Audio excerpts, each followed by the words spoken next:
this is Kim Constable and welcome to this week's episode of Strong and Sculpted. So this week we are going to talk about the C word, but it's not the C word that you think. We're going to talk about consistency and moreover how to build it into your life in terms of going to the gym.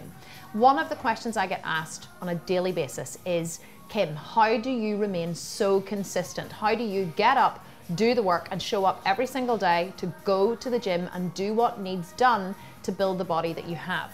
So I have a guest with me today, Mr. Mark Getty, who, as you can see, has been very consistent in the gym over many years. And I know it's something, Mark, that you have built into your life and something that you train your athletes in, is really just showing up and doing the work. So I was hoping today you could share some of your top tips with my listeners, watchers, as to how does somebody, whenever they start on a gym program, because you know what it's like, you start on a gym program and you're really excited and you're really motivated and you go to the gym and then the DOMs kick in and the motivation wanes. How do you build that consistency into your life and into your gym program so that you ultimately can see the results that you crave? Yeah, I think personally for me, and we'll just give a bit of background, now I am business owner, 4 kids and married, so like yourself, I still compete at professional level, and I still then have to find time obviously to eat, train, sleep and obviously do my cardio. So how I do it is simple. I first of all goal set. I'm a big believer in setting myself goals, long-term and short-term goals. You know, I believe if the goal's too long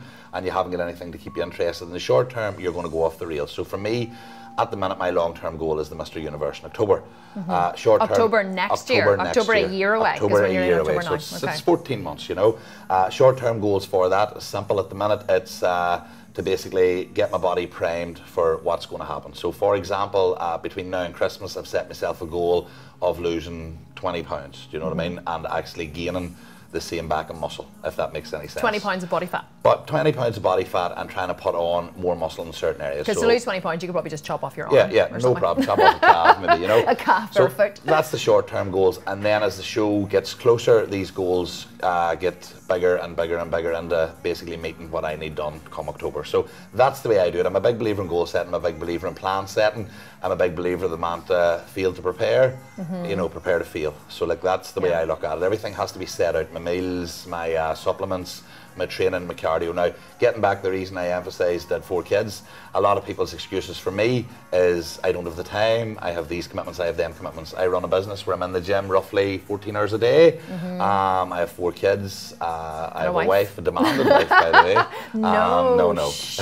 Didn't say but that. the way I look at it is these things all have to be implemented. Now, I love spending time with my kids and my wife. I love doing other things outside. So that's where I say that you have to work your training and work this into your lifestyle, not the other way about. I believe the biggest mistake I see people making is they work their lifestyle around their training. And their training comes first, especially in younger people where this is the only thing they think about. And on down the line, that leads to problems. Me, personally, the way I look at it is I want to do 60 minutes of cardio a day. If that means that I have to get up an hour early in the morning, then that's what I do. I know that if I don't do my cardio in the morning, I'm going to be chasing my tail the whole way during the day and feeling bad. If I do this for 2 or 3 days, I'll realise why I haven't done it and I'll get back to my routine. So it's about simple goal settings and making sure that the training falls into your lifestyle and nothing's being left out. Okay. So in terms of goals, Mark, you know, what is a good realistic, you're saying, you know, break it down into smaller goals, bigger goals. Like, is a month goal good, a 2-month goal, a 3-month goal? Well, and then should it be measurable, the goal? Should it be I want to lose X amount of pounds? Well, that is a goal. If you think about it. X amount of inches, what? A weekly goal, for example, if you want to lose, say, a stone, which is 14 pounds over 6 weeks or whatever, say it works out at 2 pounds a week. Is that doable, you think? Because a lot of people wouldn't even know what to say. Like, I want to lose 3 stone in 4 weeks. I would say what I try to get people to do is lose £2 a week. That's an average goal, and that to me is an achievable goal that everybody can do. Yes. Do you know what I mean? So if I was getting somebody ready for a show or a photo shoot or just general weight loss, I would be aiming £2 a week. Do you know what I mean? So for a month, the aim would be to lose half a stone, 78 pounds. So that's a short-term goal. You know, the short-term goal that I would set most people weekly would be £2, monthly £78.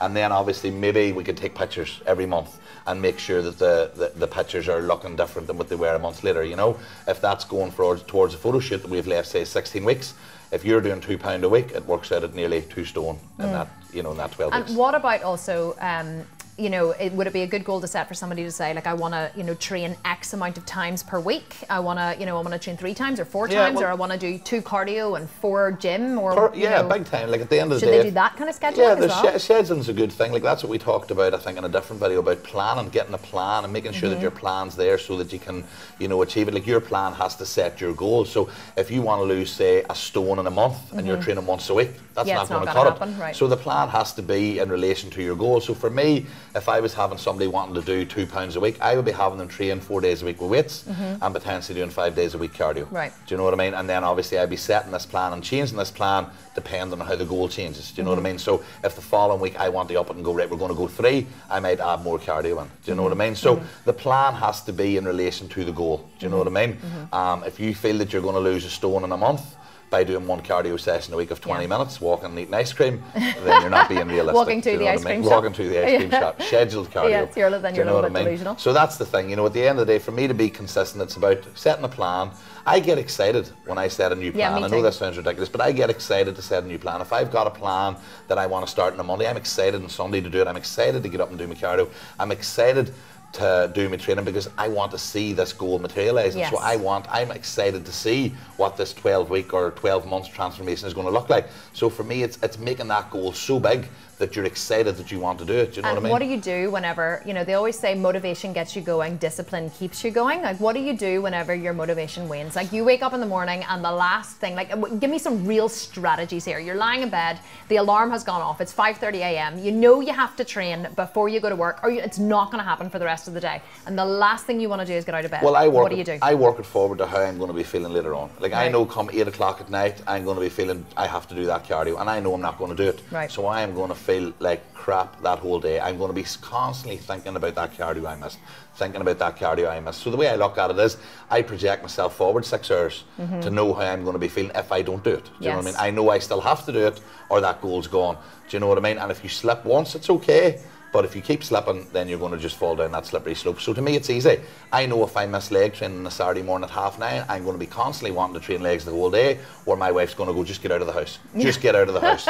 Because you're being miserable, you're moping around because you've missed the session, and then it runs into Sunday. You know, so my tip is, you know how you're going to feel by missing it, so don't miss it. And also, I think it's really important to say about how, one thing I have learned is, I feel so much better about myself, and I think this is true for everybody. You know, they can try this on. You feel so much better about yourself when you show up and you do what you said you were going to do. If you think about it, exercise releases endorphins and serotonin in the brain, which is considered the happy hormone. So that's why people leave the gym feeling good. They feel a sense of accomplishment. They feel a sense of achievement.